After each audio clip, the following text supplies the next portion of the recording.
kills me when people want to be billionaires, because the only way you can be a billionaire is to screw somebody. You got to be a heartless son of a bitch, and don't admire them. One day, before they die, in their later years, they try to get some redemption by philanthropy. I do not believe in philanthropy. Keep your money and pay your taxes. Pay your fair share and keep your philanthropy.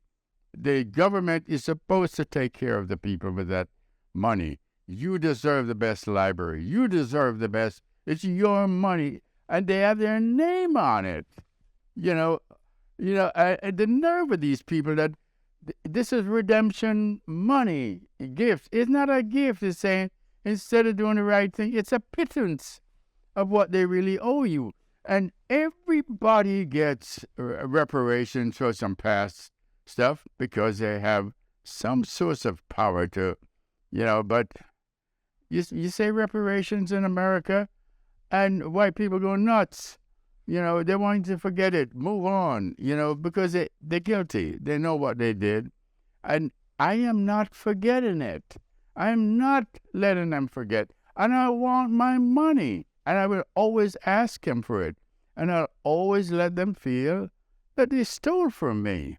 And everyone should feel that way who got screwed. They're not really, I'm not a racist, but I do know that I don't fit into anything because some people just have an attitude because I have light skin. And so I have to live with that. I'm not black and I'm not white. But I'm mixed. That's who I am. I have to play with the cards that I'm dealt. And it's a good hand, as a matter of fact. It has a lot of advantages. And I think I played my cards pretty well. But I believe the answer to all these problems that people are having, social problems, is intermarriage. I mean, where you can't even distinguish color. I never say Black history, and I never say, if I'm going to say Black Americans, I'm going to say white Americans next to it, and yellow Americans, or if you want to use a color, fine. I know what you mean when you use a color, and I don't like the euphemism of brown. Chinese don't like me. Yeah, I go to China and I see billboards that say, stay white. And the creams and the cosmetics, it's all about staying white. And they're not any better than white people.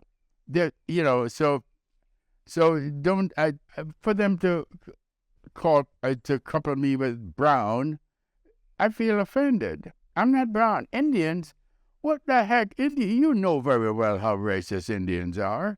I went to India. I grew up with them in the society, and they do not mix occasionally, but they stay to themselves, and they look down on Jamaicans.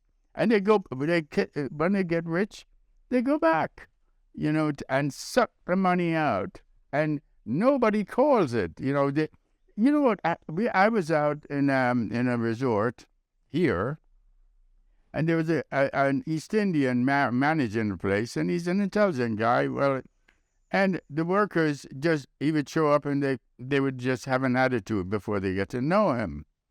But they have bad memories, and they know it's coming, and they know what's really in there.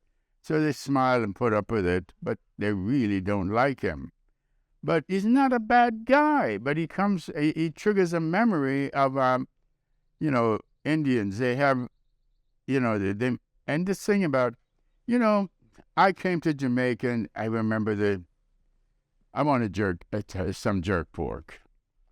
And I get jerk sauce on meat. And it's a process that's called jerk. And Jamaicans don't even know that. And I want a kind of food that I consider Jamaican. You don't even know about it. Jamaicans today, they don't know about that food. And I'm living in a dream. And I have to say, hey, man, stop living in the past, you know. So this trip to Jamaica for me is like those memories of my sort of like romance, you know. But time moves on and it's gone, and I feel sad about it. But there are good things about it.